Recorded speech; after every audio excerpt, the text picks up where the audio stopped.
Okay, so we were just live with Melissa Ellis, and something happened to the audio, so we are back. I'm hoping I could get some more people the people who were watching to join back in and see if we can get her back in. Boondocks, can you smile just cause Big Will? Can y'all hear me? Somebody let me know in the chat if you can hear me. What up? What up? Oh, we back and we back again. All right, let me get her back in here. All right, let's see. There we go. In here. Accept. Okay. Can All you right. hear me? Yeah, I can hear you. Okay. We got Boondocks back. He was like, oh nah, I know they coming back. I know they go. You know. Yeah. Okay. Well, I how about think I you? think All right. that was So, definitely on my end. oh, was it? You said it was or it Yeah. wasn't? It was. Oh, okay. Well, Yeah. it's all good. This is All right. this is going on YouTube too. So yours will have Okay. a part one and a part two. Okay. I'll make Awesome. sure I send you the link for it and all of that good stuff. We got cut off because of audio issues. We're gonna pick up where we left off. Melissa was giving me her 5 people that she would sit down and have a conversation with if she could, dead or alive, Yes. real or fiction, and she was saying it was her father. Yes, my father. I have no memories of him. Well, I have one memory of him, and I was little. He was supposed to take me and a cousin to buy a pair of those. If you ever seen those little plastic high heel shoes that little girls wear Mm-hmm. when they're playing dress up, he was supposed to Yeah. take us to the store. I remember us being in the store looking at them and him saying he would take us back to get them the following week when he got paid, and he got killed before he could take us back. And that's the only memory I have. I can see him in my head and everything. And I thought I had made the memory up until a cousin confirmed that, nah, I was with you and I was looking forward to them shoes. She was a couple of years older than me, old enough to remember. So I would definitely talk to my father. I don't know a lot about him. The only stories I really know of my father came from my siblings. And we all know that kids idolize parents who aren't around. Yeah. So I don't know if a lot of the stories I've heard about him are legit or whether they are people putting him on a pedestal. But everything I've heard from everyone who's ever talked about him is that he was a mean son of a gun, but that he loved his kids. So I would like to talk to him and find that out myself. My second one is Malcolm X. I don't think I got really to say too much about the why. I don't think I need to say too much. But real talk, I didn't develop my love for blackness and black people until I read the autobiography of Malcolm X. And there's a book of Malcolm X's speeches that a friend gave me when I was 19 that completely changed my life. So I would love to talk to Malcolm X. Okay. Real quick. I haven't studied Malcolm yet, right? Because I'm really into the journey of self. I'm trying to figure out everything in here. Understood. Right? And Malcolm is a heavy topic, right? Yes. But I will say this: Malcolm got me in some trouble, right? Me too. Because Malcolm got me in some trouble with our people. Malcolm did a talk or interview, and Malcolm was dogging the Democrats. He was going hard, right? And I had already started researching because the one thing Trump did for me was wake me up to politics. I was like, oh, hold on. I got to see what all of this is about, Yep. right? And I came to the realization. I was like, hold on. This whole Democrat thing ain't perfect, right? And when I saw that Malcolm thing, I was like, oh, I could post some of this stuff on Facebook. Oh, boy. I was all types of coons and Uncle Toms and Uncle Ruckus. And I was like, hold fast. I just got a different opinion of things. See, this is the thing about Malcolm that I wish more people would really focus on. People tend to pick and choose which parts of a person's life they want to recognize and hold up as glory. Like the thing I love about Malcolm so much is that he was man enough to grow and say, I was wrong. I'm a change. Right. He took that journey. He came back a changed man, which just lets me know that we can too. But I absolutely agree with you that there's a lot that Malcolm said that people who clamor all over him when he was a radical, when he was, that in his later years they wouldn't F with. You know what I mean? They wouldn't have anything to do with. Right. because he came back and said, "Nah, not all white people are devils. Right. I was wrong." Right. You know what I mean? Yeah. And so the fact that he could hold the views he held and then come back and say, "I was wrong," that's what really drew me to him. But he got me in trouble in school because Really? I had to do a book report and we had to dress up like the character. And I dressed up like Malcolm, and I dressed up as Malcolm, the drug dealer and pimp. Mm-hmm. And I took tobacco out of my mama's cigarettes and sugar and put them in a bag. And somebody told the principals that I had drugs, real drugs. And I got in trouble. Bitches, Yeah. bitches, Yeah. bitches. So, but yes, I am a huge Malcolm fan. Martin too, but Malcolm all the way. And I would love to have a conversation with him if I could. Martin, which I've only seen this on YouTube one time, they probably took it off. Martin got to the point where he was like, "Look, dog, I'm going to DC to get my check." And soon after that, Martin wasn't around no more. Yeah. And the thing about him is that they kind of changed and see, Jamal said it perfectly. He said hero worship is a blind spot for a lot of people. Mm-hmm. Like they both kind of changed kind of in opposite directions. Martin started off docile and got frustrated and angry and was like, "F this." And Malcolm started off frustrated and angry and became a little softer with knowledge. And so that's my whole point, is like, we can take a little bit from everybody. We just gotta really, but we gotta know a person's whole story before we can call them a hero or our, who we idolize, that kind of thing. Right. So that's Malcolm is my dude. So hold on, before we go to the next one. Okay. My wife said, yay, so that means we can do the other topics because the time starts over, right? So if you want to roll, I'm good. We can roll. I'm good. I'm good. I ain't got nothing else. I'm good. We can roll. I kind of thought we might be doing this anyway, so yep. I'm good with that. Cool. All right. So number 3 shouldn't be a surprise to anybody either. Maya Angelou. And I'll tell you why that she's so important to me and my poetry. There's this running idea within the poetry community that people who rhyme are less talented than people who don't. Mm-hmm. That rhyming is elementary, simple, doesn't take a lot of talent, kind of thing. Mm-hmm. And Maya proves that wrong. Like her stuff rhymed, and it was very simple rhymes. They were very, very simple rhymes, but they were beautiful poems. And that, coupled with her life story, absolutely makes her my poetic idol. She is the one that I looked up to, that I first began reading. Phenomenal Woman is one of my absolute favorite poems in the world. So yeah, Maya would be number 3. Absolutely. Okay. Cried when she passed away like she was my auntie, for real. No lie. Number 4 would be Oprah Winfrey. Ooh, why Oprah? Man, I love that woman. And people get down on her and call her so. Oprah came from nothing. Do you hear me? Nothing. Dirt porches, raped, abused. At one point, she tells a story about how she wasn't allowed to sleep in the house as a child, like a little small, and had to sleep out on the porch because she was dark skinned. Mm-hmm. And Oprah's one of the richest women in the world. Right. And she did that.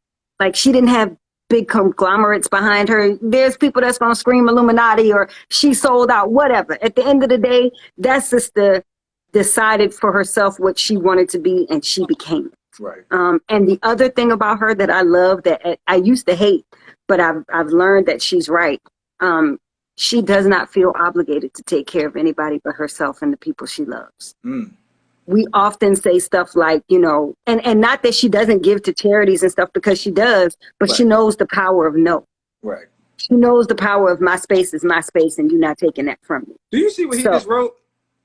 A mess. When I tell y'all, so when I post this, it's not going to show the comments, right? So Boondock Saint 0920 said Oprah is thick as hell too. Yes. He's a thick fiend. BBWs. He's into the big. So. He is a thick fiend, y'all. When I tell y'all, and if you're not a friend of him on Facebook, he's Jamal St. John. He posts a lot of in-depth stuff. Yeah. But thick fiend, stuff like that, ridiculous. But he's right. That's the other thing. Once we're done, he's the first person I'm gonna go. It's hilarious. He's hilarious. But that's the other thing. She was a big girl too, and she did most of that. You know what I'm saying? She didn't let that stop her. And so Oprah, absolutely, my number 4 is Oprah. Now my last one, Chels, I kind of cheated a little bit. Okay. Just a little bit. It's not a person. Okay. It's a group of people. Okay.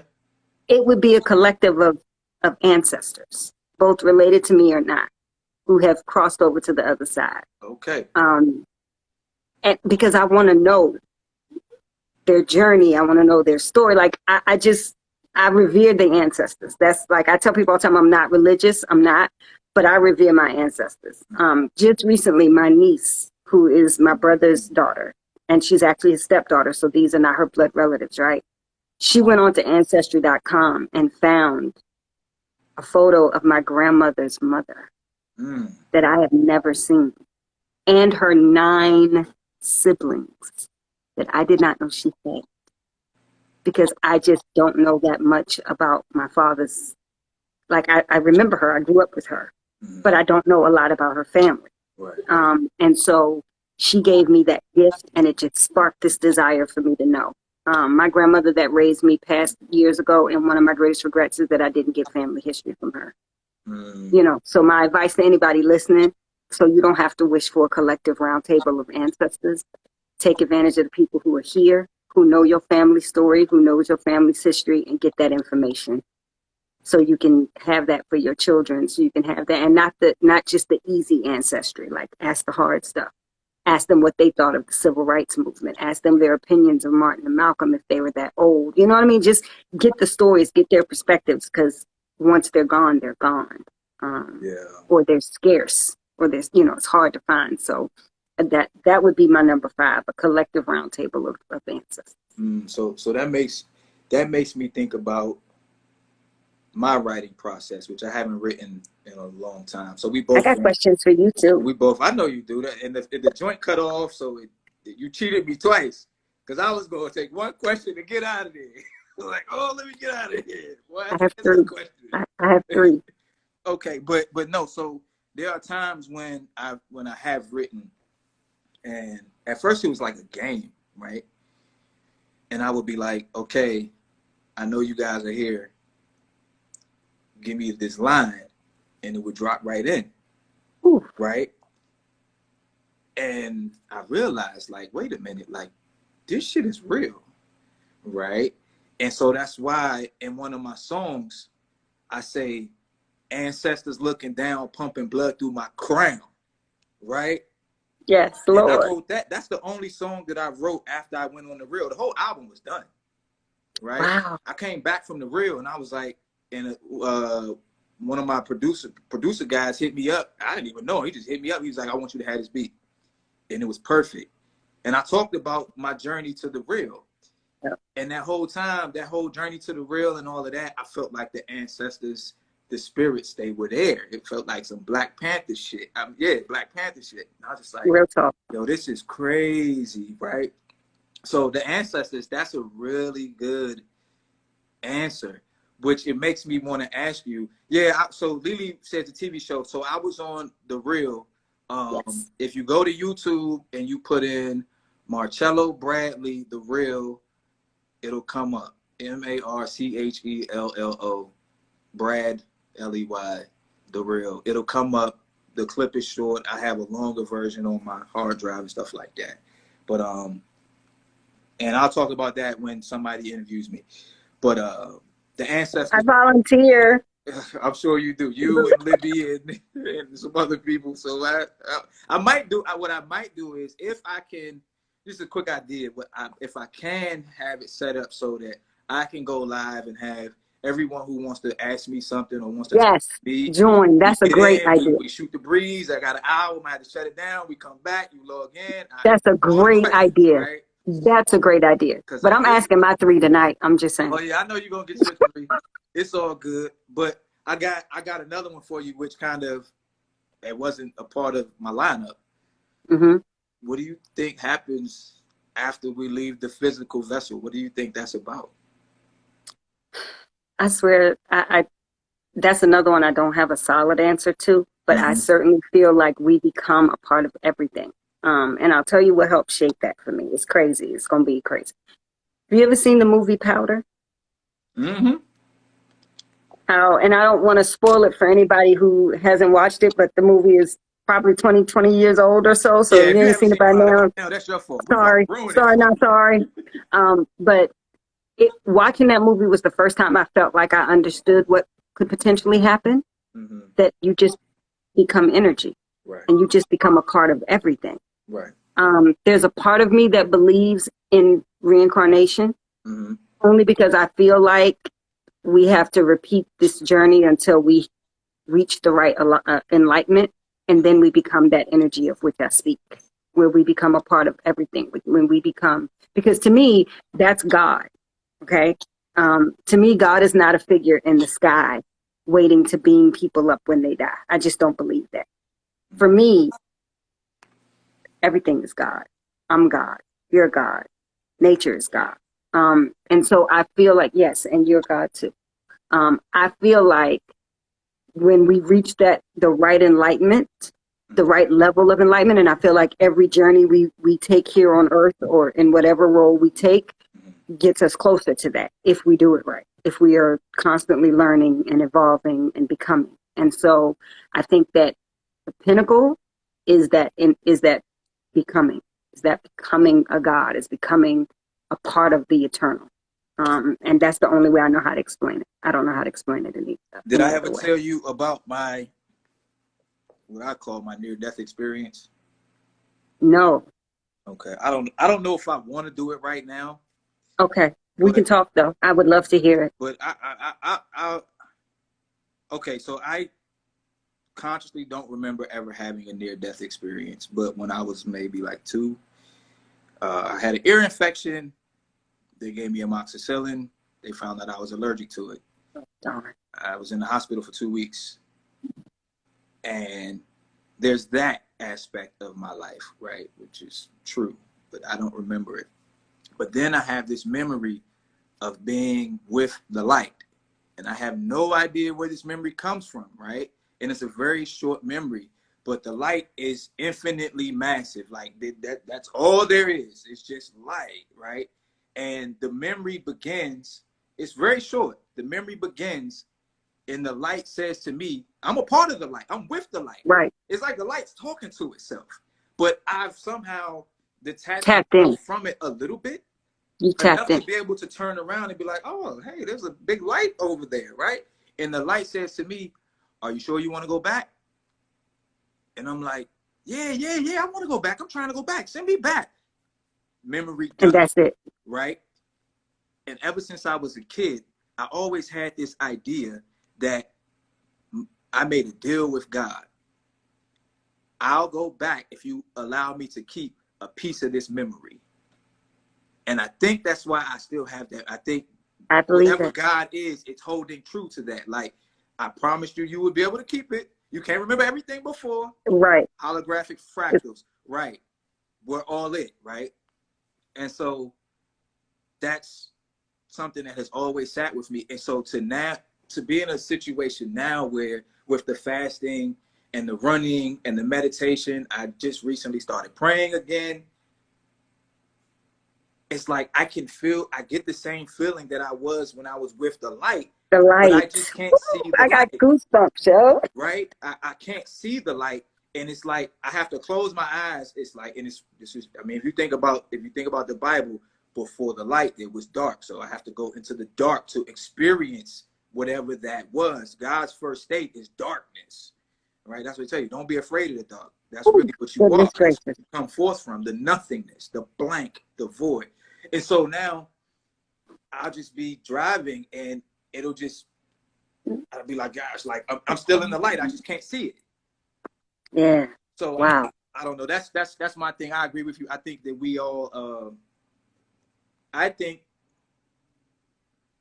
we're in the human form. We are, what's the opposite of expansive? Whatever the opposite, we're contracted. Yeah, We're yeah, yeah, yeah. contracted, right? Yeah, yeah, yeah. We're contained. We're We're detained. We're contained. contained, right? Like the Yes. energy, the energy that is you and I is all Yes. around, right? Yes.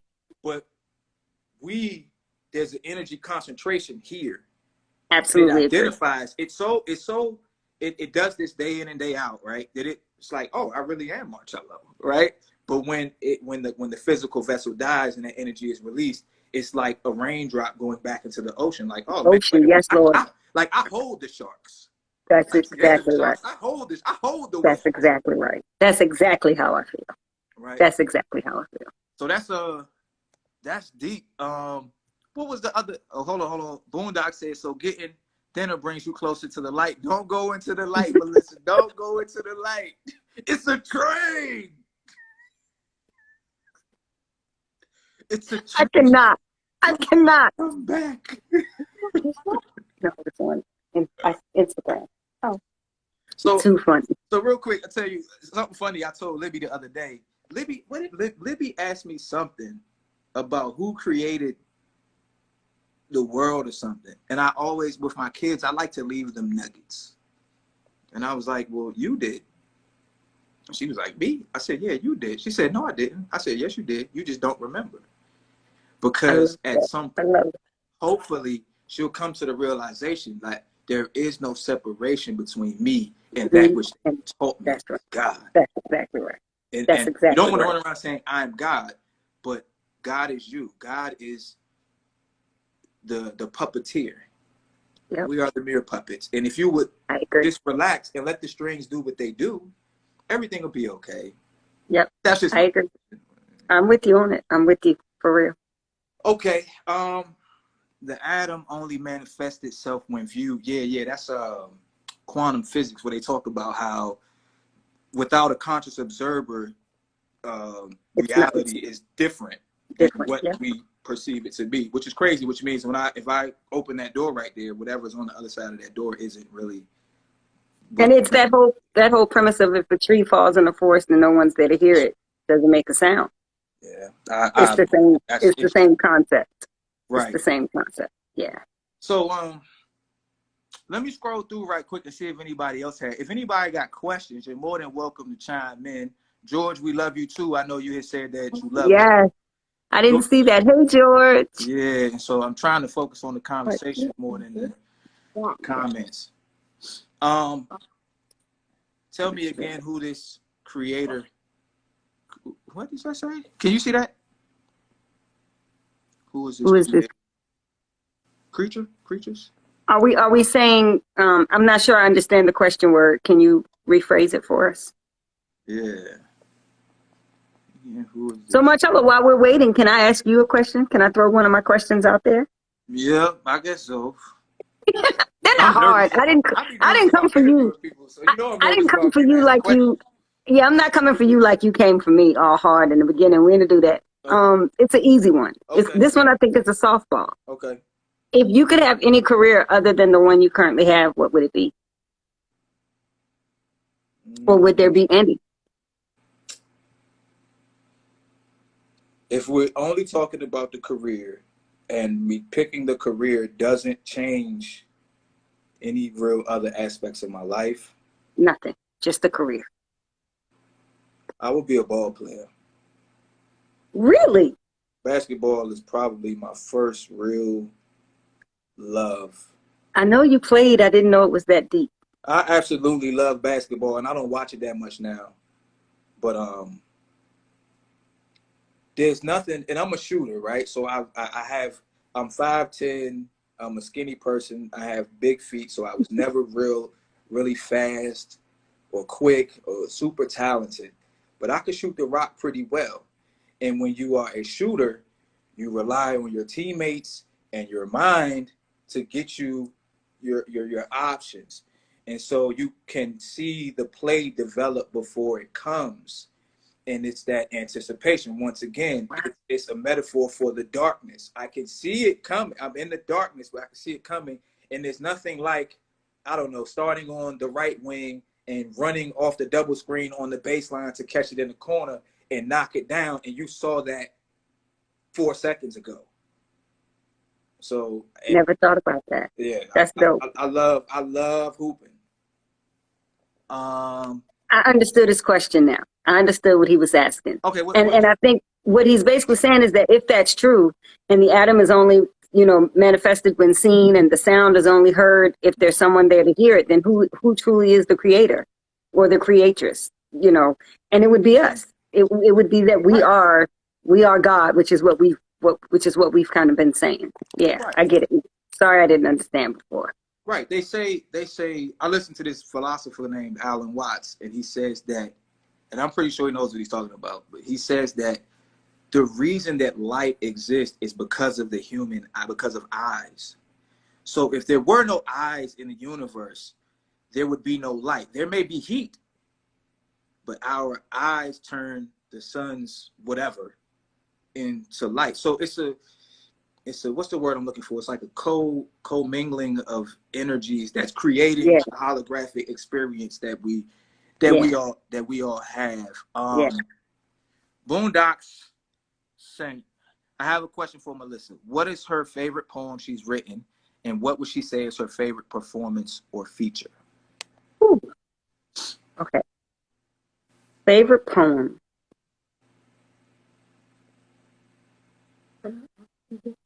That's a hard one because I have a few. Um, Queen is one of my favorites. I think Queen is when I stepped into, I can do this poetry thing for real. That's when I kind of knew. Proud because it honors my mother. Mm-hmm. But if I had to pick like an all-time favorite, it would probably be Dear Sister Sarah. And it's my poem that that talks about Sarah Bartman and her body and how I relate because I share that body. So that would be my favorite poem. My favorite performance or feature, it would be my feature in, so the place that was my home stage in South Carolina was called Poetry and Pancakes, and it shut down. And I ended up going to an event in Savannah, Georgia, and that became my home stage. So when I released my first CD, Just Me and a Mic, I had my release party in Savannah. In a way, I had two of them. One was in Manassas, and one was in Virginia, and one was in Savannah. But in Savannah, I had standing room only. Like, they were turning people away at the door. And it was the first time as a poet I felt like I was loved, like superstar love, you know what I mean? Yeah. And because I felt that way, I showed my ass on that stage. And I knew I did. Like, I killed it, and I knew I was killing it. Mm-hmm. And that energy is what I seek now. That's the high I chase, right? Right. So that's why I call that my favorite, because the way I felt that night is how I want to feel. And not just how I felt, but like the feedback I got from the crowd that night. Like, I had men coming up to me telling me that they wanted to learn more about Sarah Bartman, or telling me when they heard of her, the first time they heard of her, when they studied her, what they knew about her. And it showed me that when I'm passionate, I can inspire people. Right. So Savannah, Georgia, Spitfire Poetry Group is the group there. That's where that would be my favorite. Okay. Lily wants to know, if you could perform anywhere in the world, where would it be? Africa. I don't care where in Africa, just Africa. Africa's a big place. I know. I don't care where. I don't care where. It don't matter. I just want to step on that soil. I would love to perform on that soil. Yeah. Okay. I don't think it was another question, but wordplay for you to hear said, there is no day or night, right or wrong, truth or lies, even though most perceive the sun setting and rising. Yeah. There is no, it's all perspective. It's all perspective. It's all relative. I mean, and I think even from a scientific standpoint, that's what Einstein was trying to tell us. Like, you know, what you perceive as an hour, someone else's experience of that time lapse is like 2 seconds. Yeah. And so what you perceive as heaven could be somebody else's hell, and right and wrong, and black and white. Absolutely. And all of that. Absolutely. What's your second question? So Kai Malay Star Child just joined, and I just want to say hi and tell her how much I love her, for real. My goodness. Oh, okay. It's all good. Hold on. So my boss, my supervisor. Oh, yes, I saw that. She's right. Is telling me to get to the topics on the paper. She right. We forgot. We did forget. Let's talk about well, I tell you what, Lil. Lil, put the topic that you want to hear. Do you want to hear her talk about marriage? Do you want to talk about her loyalty to Black women? Or do you want to hear her talk about the Black family? Malay, I have not gone skating yet, and I blame Mo. So Kai Malay began skating, like roller skating, Mm-hmm. because this was just something she wanted to do. And I used to be like a skater back in high school, and I've wanted to go ever since, and Mm-hmm. I've not yet gone. So that's why she's asking. But I love you more, and I'm gonna go. I'm gonna get there. Okay. Cool. Let's go on. Yeah, if we have time, if she's willing, Lily, she could do a poem. I'll Um, have to read it. I don't have anything memorized. I'd have to read it, but I do have one I can read. let's talk about the Black family. Lil says she want to talk about the Black family. Um, I don't have a particular question about the Black family. But I want to hear your perspective on the Black family from a historical perspective and the Black family moving towards, the present moment and where we are now. I feel like um, y'all go deep, man, for real. I feel like the Black family is essential. It's necessary. I feel like Mhm. we're in trouble. I feel like we've been in trouble. I don't feel like we've ever really been allowed to be what we need to be. Um, but I feel like we have some outdated views of what family is, what the roles are for family, which just makes it harder for us to come together as a family. Mhm. But I think if I had to encapsulate how I feel about the Black family in one statement, it would be that there is no one way to do family. Right. For me, I don't have any biological children of my own. Right. You can't tell me my godsons are not my sons. You Mhm. can't tell me my grandmother was not both my grandmother and my mother. You can't tell me that my sisters are not both my sisters, my mothers, and my friends. Mhm. Like family is being connected, being there for one another. Child, you're my family. Like I feel that in my heart. You are my brother. That is just what it is. Right. Um, Lily is my sister. Period. So my view of family is different. Now I will say that my view of family is probably different because I've lost a great deal of my family Mhm. within my lifetime.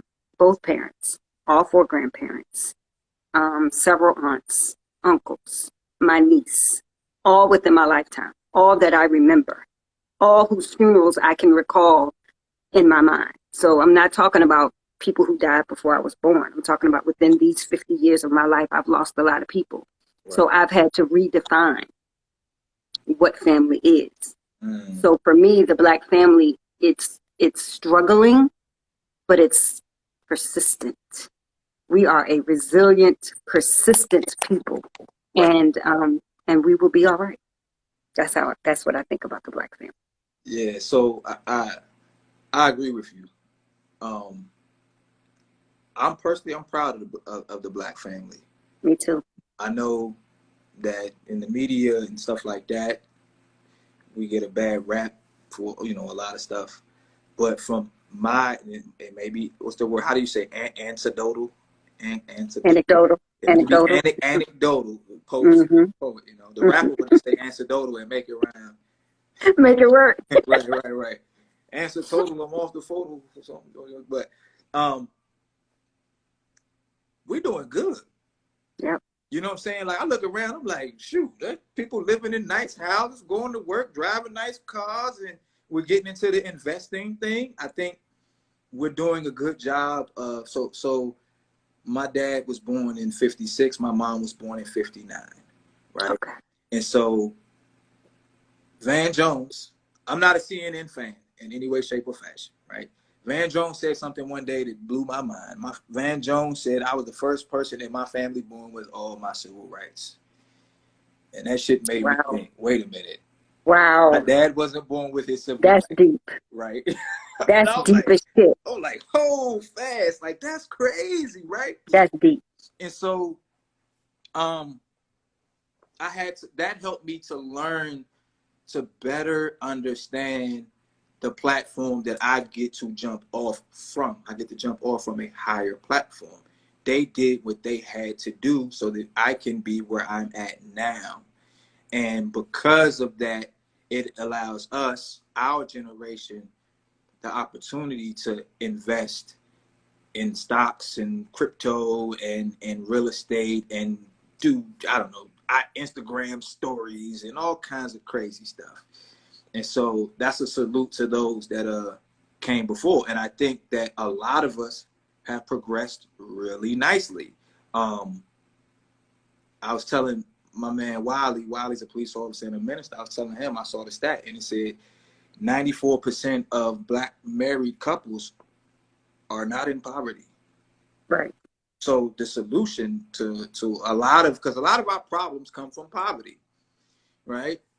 Yo, man, we gotta find a way to keep the family together. Even if it's not marriage, it has to be a single unified unit with a mission. And I think, and that's exactly my point when I say family looks different. Like, and I want to acknowledge what Honey Wordsmith said, because she said, "You're my sister because I've told you things I don't share with anyone else." I've never met her, but Honey and I've had conversations where we share things with each other that we haven't shared with anyone else. Like, to me, that's family. And I think we have to understand that, like, collectively, we have a collective family as well as our immediate and intentional family. So, and when you look at it like that, yeah, we do real well. With all the odds stacked against us. Yeah. For real, we do well. We do really well. We've infiltrated a lot of different sectors, you know, policing, the criminal justice system, teaching, and I think that sometimes gets lost because we have differing views and opinions, right? So like, I'm not an Oprah hater. I'm not necessarily an Oprah fan, right? But I hold Oprah. Same thing with Barack Obama. I can pick Barack Obama apart on a lot of his policy stuff, right? But I still have to hold you in a certain regard up here because you still us.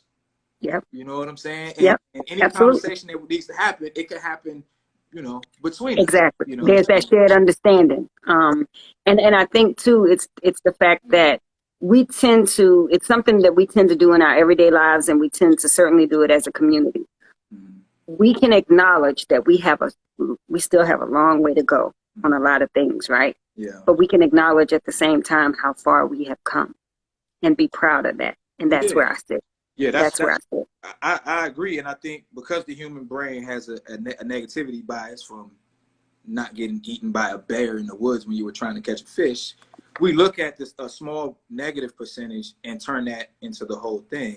And it's like, no, a lot of us are doing really good. We're raising, you know, a lot of Black men are raising their kids. They're doing what be done. So kudos, soft clap to a Black family. Yes, indeed. Let's talk about your loyalty to Black women. Because I'm going to tell you this, right?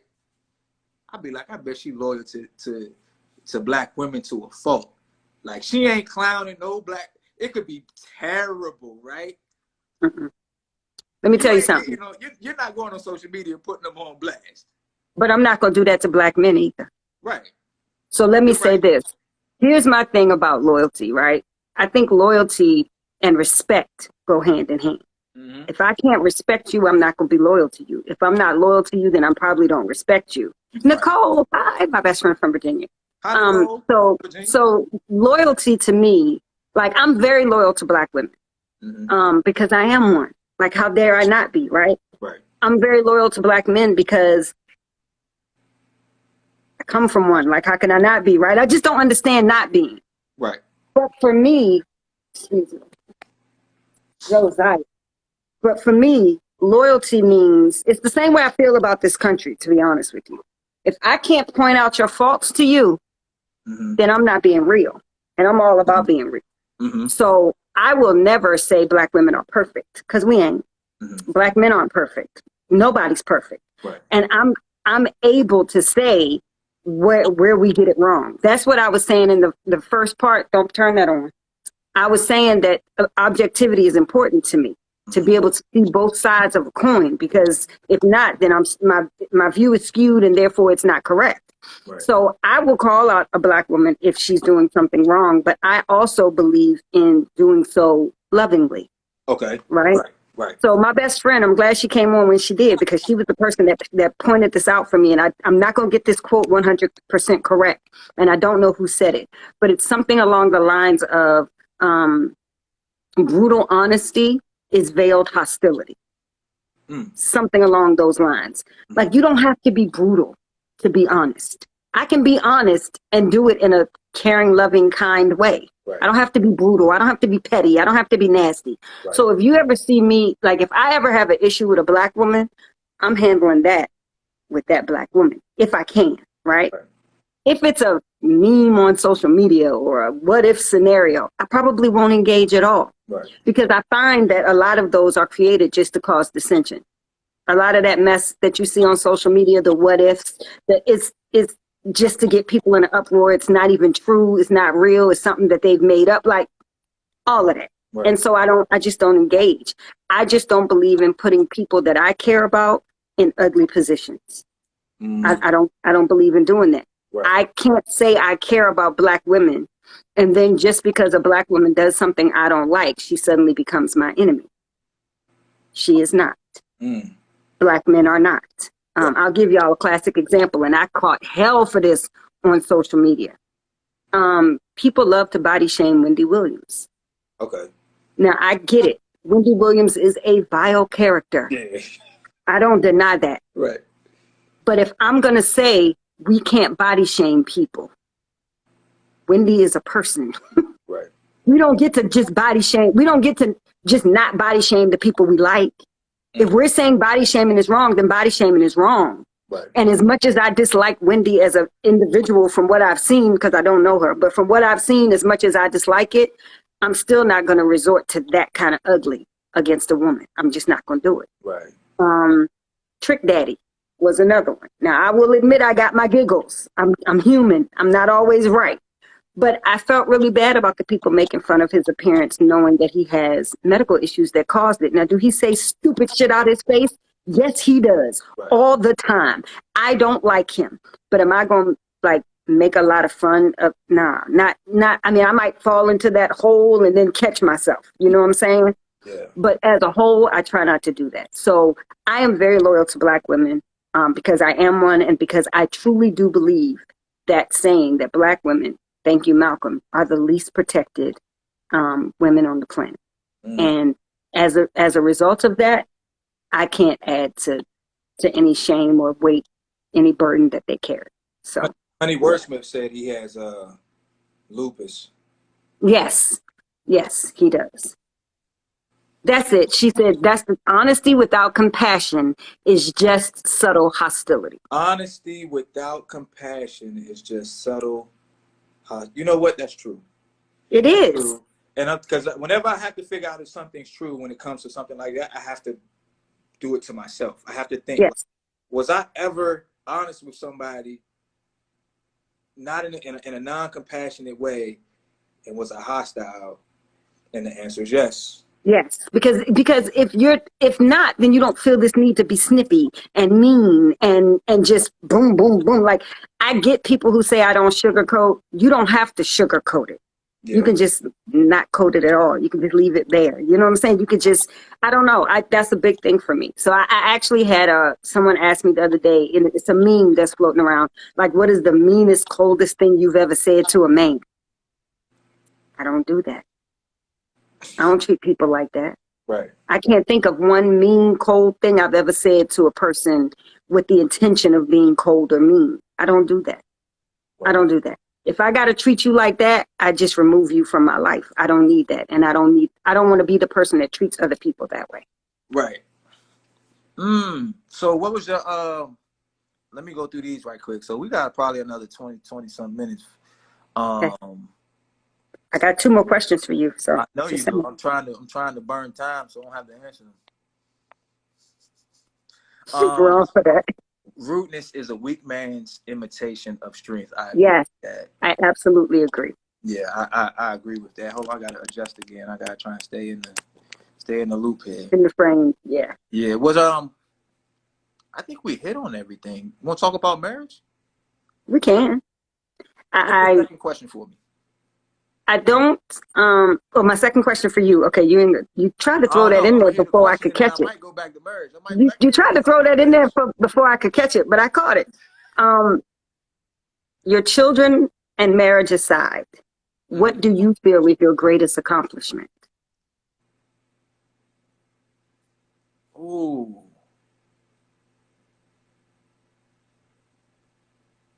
Um, children and marriage aside. Because I know the kids and the wife are like on Yeah, the very top of your yeah. list, so that's a given for me. I don't need to know that. I know that. So I'll tell you this. Um, I'm not a producer, so I don't really make beats, right? But I recorded, I wrote, recorded, mixed, and mastered the whole God's Lyricist album. By you yourself? Yep, it's a track or two. It's a track or two on there that was pulled from a group project, and my cousin was doing a song, and I put his on there. But that album has 14 songs. I mixed and mastered every single I one, did not know that. and it was the most tedious, painstaking process, and that's one of the reasons I have not done anything. Anything Because that since? joint took everything out of me, but I couldn't make an album, title it God's Lyricist, and not put everything that I had into it. Now, I know that Parallel Universe, which is my first album, probably gets more attention, right? Because That's mine. That's yeah, my favorite. yeah, because it's the first one. Um, Parallel Universe was about the search, so it's very open ended. It's a lot of questions. You could see that I'm searching, and in God's Lyricist, it's like I got it. Let me tell you this shit. Got it. Yeah. You think Yep. Yep. Malcolm, Yep. right? Matter of fact, if you listen to Revelation is the intro to God's Lyricist, and I mentioned Malcolm on it, and I'm trying to think of the line, but I mentioned Malcolm on it because that's how I was feeling At when the time. when it came. I didn't, and I remember one of my mans told me, he was like, "Look, man, however you feel, spit it. No, we don't care. Just come with it." And so yeah, God's Lyricist is a crown jewel, even though Time Myth Theory is my favorite Chell song. Josiah, no. Josiah, Josiah, stop it. no. No, Auntie's gonna get ya. Auntie's No, gonna not at all. Turn it off all the way off. or go in your room. Okay, he's a TikTok head. Oh, Okay. for real. Oh my God. I joined TikTok so I could stay connected and make sure he's doing the right thing. And now I'm a TikTok head. And I just watch. I don't make videos that much, but I watch. So he's trying to make TikToks in the hallway, which is what y'all hear. But Honey asked if your album is available. Now I know that I have a lot of tracks from Amazon Music. So my albums are on all the streaming platforms. They're on iTunes, Apple Music. They're actually on YouTube. My stage name is Chell, Chells. And I'm going to tell y'all, if you are looking for, and I mentioned this earlier, if you're looking for something to hype you up, on his album Parallel Universe, there is a song called Number One Contender. It is unlike anything I've ever heard. And I all I can tell you is to go find it and listen to it. Like, real talk, it gets me through so many moments. Many moments. People love that song because I think most people feel like they're the underdog. But you said something earlier that kind of connects with the music, right? And the growth part of the conversation too. There's really nothing on Parallel Universe that I regret, right? There's some shit on God's Lyricist that I'm like, man, I don't even feel like that no more. Really? Yeah, man. And or I still feel that way, but the hostility isn't there.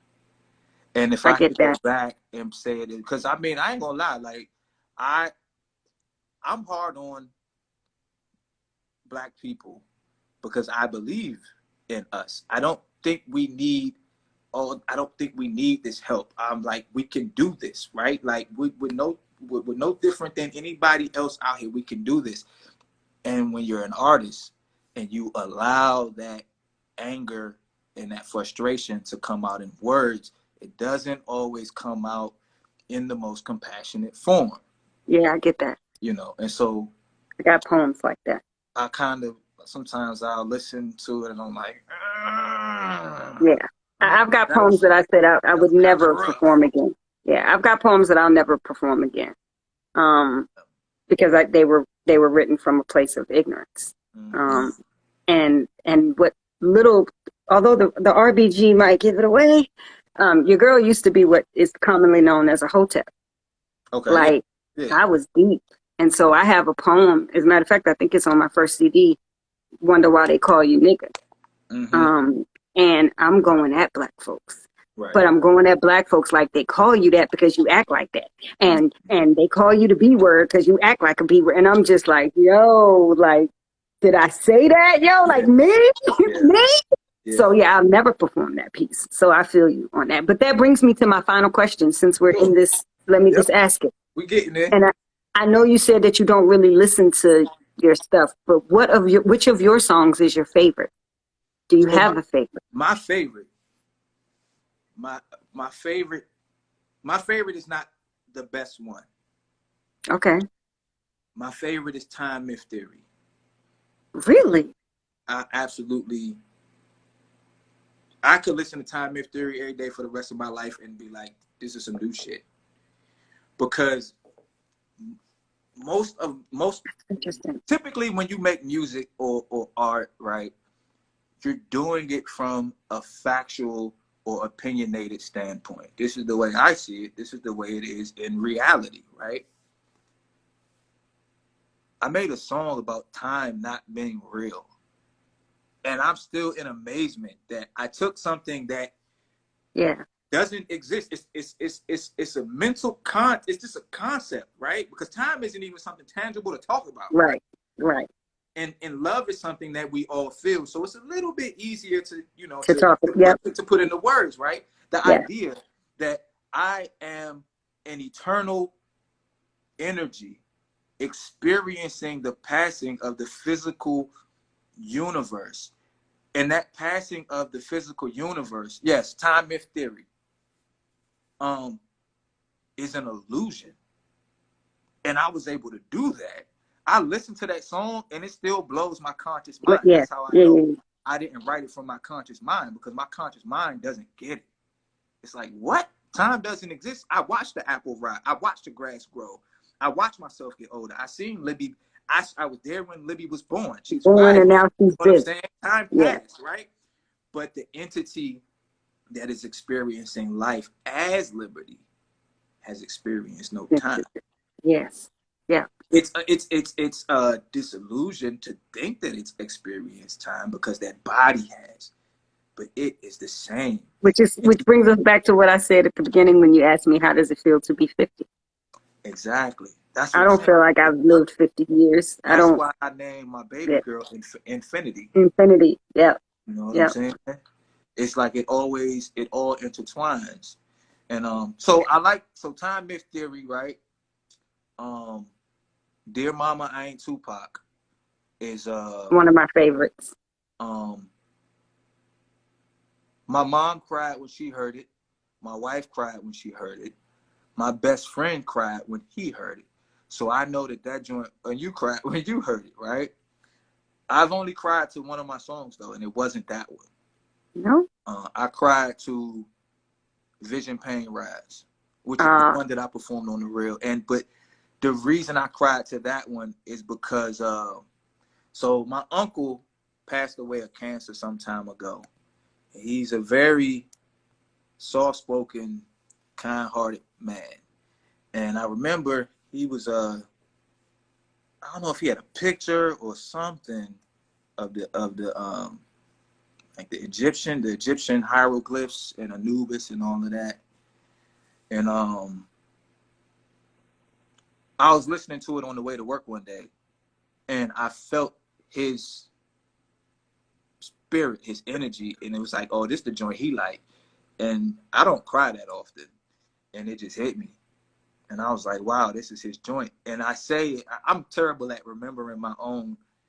I say at the very beginning of the song, I say visions like a modern day ancient Egyptian, the pyramids in my the pyramids in my something, a monolithic.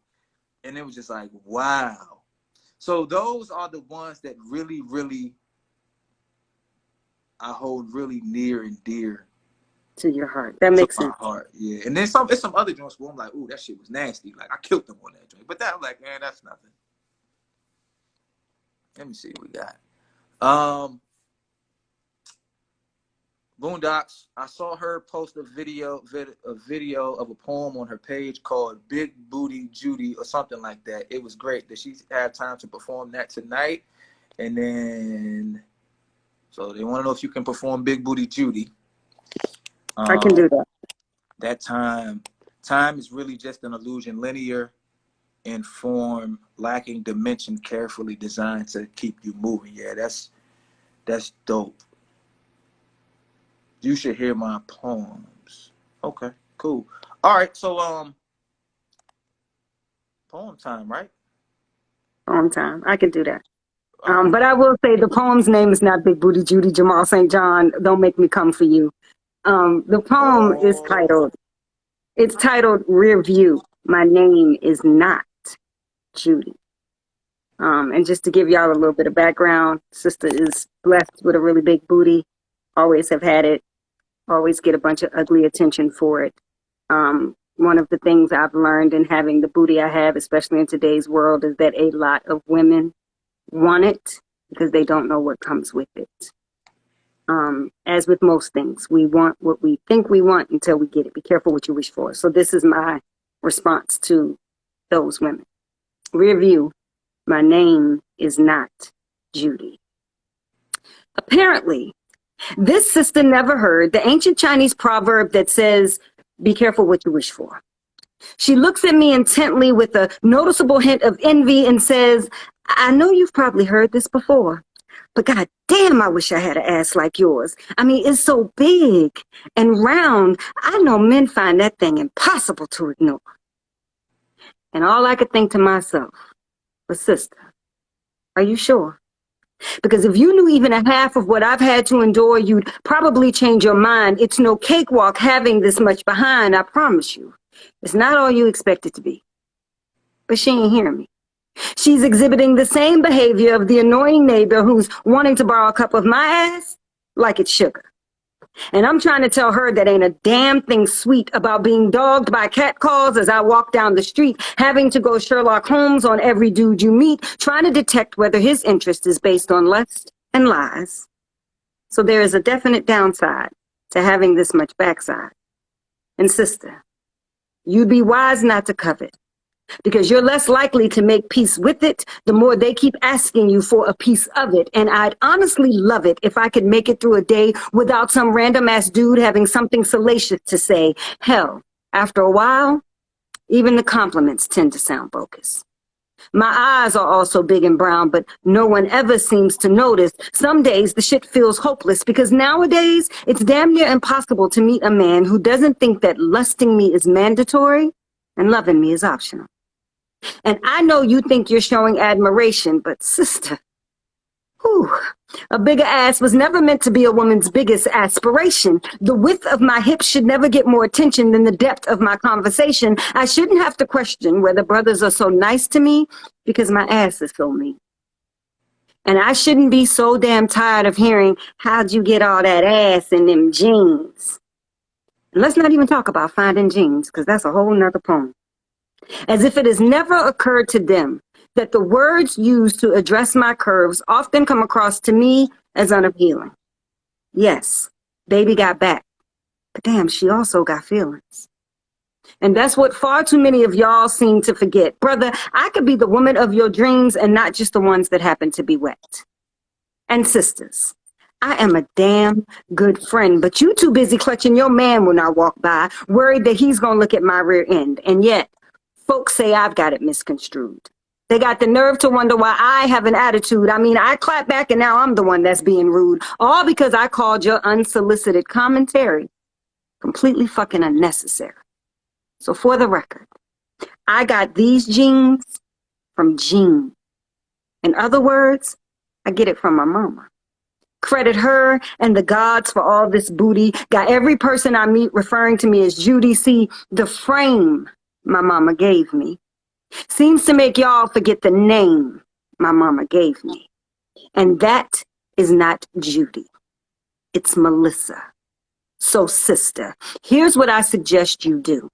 Be careful what you wish for and just work what your mom gave you. And that's that. Thank you.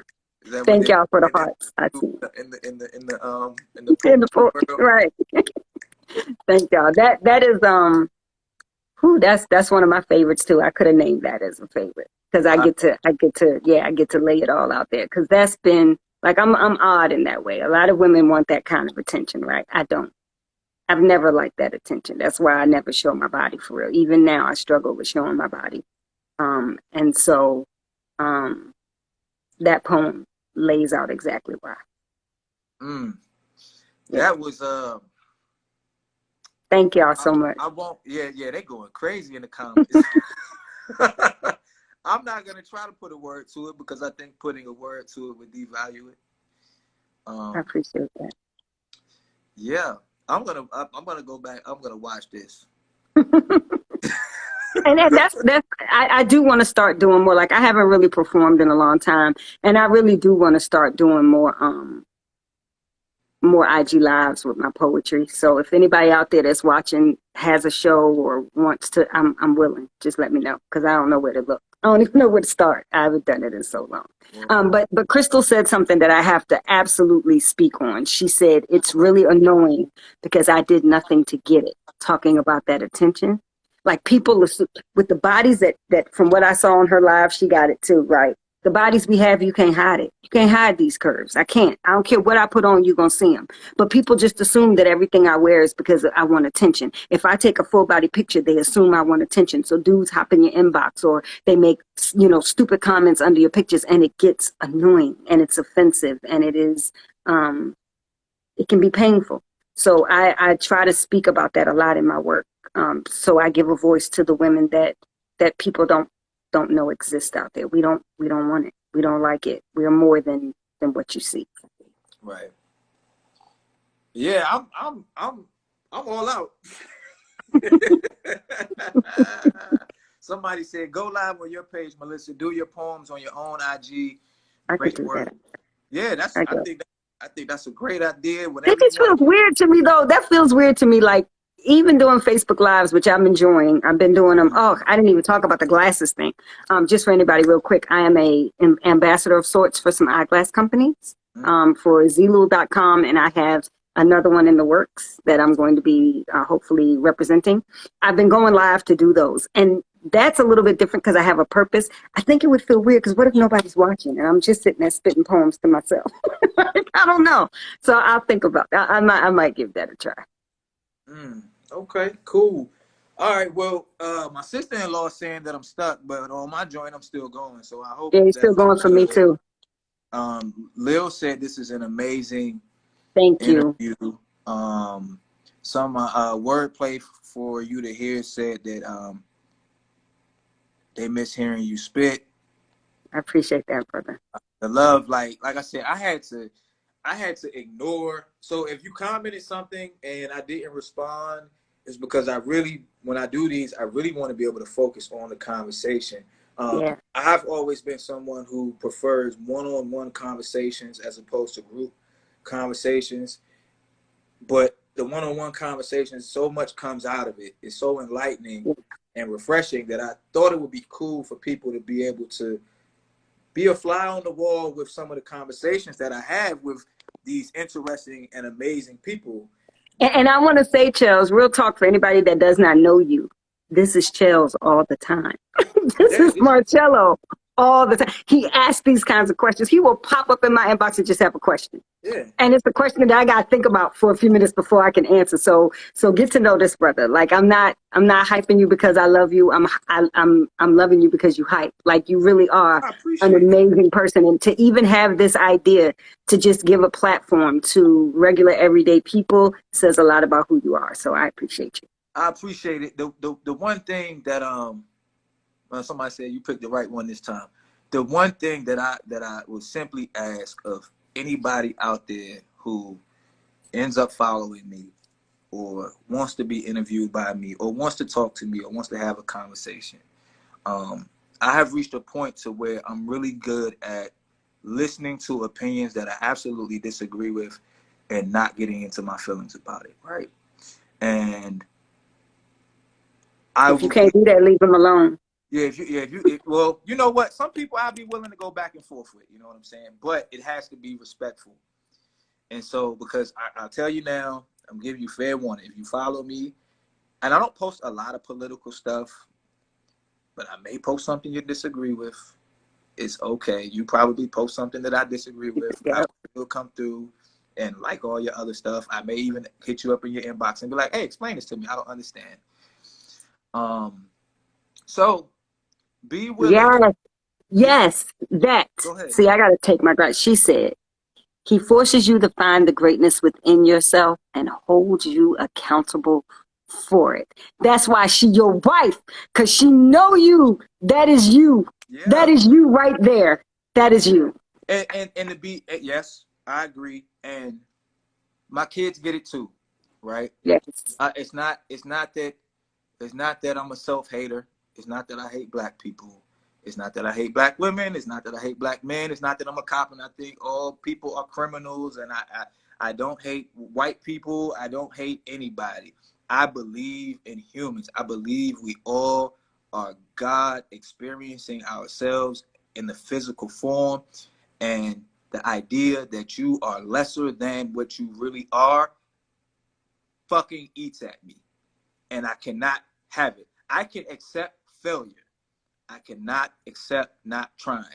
So if you come to me on some woe is me shit, I've gotten better. I've read my books on emotional intelligence. So I'll be like, yeah, I understand that, you got some stuff going on and all of that. But at some point down the line, you got to own it. You're going to have to tighten up. This shit ain't for the weak. Let's go. Go home and be weak for 2-3 days. Do what you need to do. But when you come back out, ready to fight. You gotta be ready to go because this shit is war. Regardless of what side you think you on, or whoever your allies and your enemies are, this shit is war. You gotta be great. Absolutely. No excuses. Does anybody have? This is the most views I've ever had, so I don't want to get cut off. Does anybody have anything else before we roll? Follow.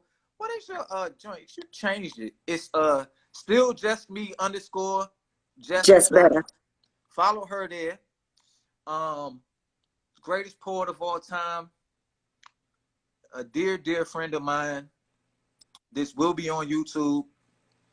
Follow her, follow me. I do this every Friday at 7 p.m.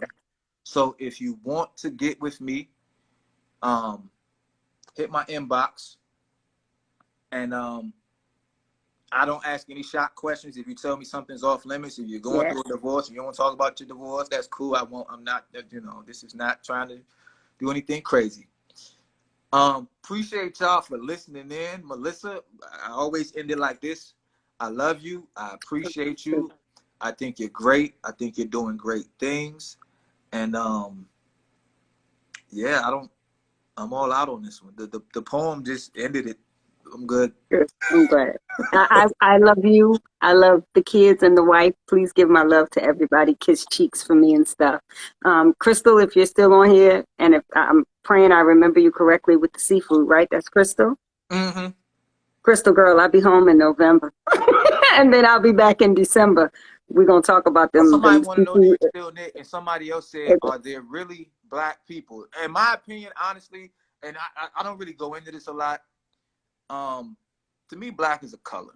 You know what I'm saying? Black is a color. Race is a construct. Yeah, it's a construct. And I just think that it's a trap, right? Because identifying as black comes with certain good and bad preconceived notions. Yeah. Just like being white or anything else, right? And I'm not just talking about black people, I'm talking about the whole human race. We are so much more than the color of our skin. But I get it. And can I add to that and say that while I absolutely know that race is a construct, it is the construct in which we live. And so if we're going to live in reality, if we're going to have my baby, hi! Hi. If we're gonna live in the reality, then we have to deal with the reality we're living Right. in. That's Right. my thought. Hi, Libby. How you? Good. You so pretty. How your little sister? Good. She sleep. Do you like being a big sister? Yes. Very good. I'm glad to hear that. I'm glad to hear it. I knew she was coming. She said, "Oh, they I'm about to glad shut she it down. did. Y'all better get up there. Y'all better go. Y'all better get up there." I think you should end every show like that. I'll try my best. Yeah, I could do it for the most part because she stay up late on. I'm off on Friday. She'd be like, Yep. "Well, you got to go to work at night." No. Well, can we play Yep. Roblox? Can you watch YouTube with me? I'm with that. I think Libby should close out every show. All right, Libby, you got anything to say before we go? Bye. Bye. Peace. See y'all later. Later.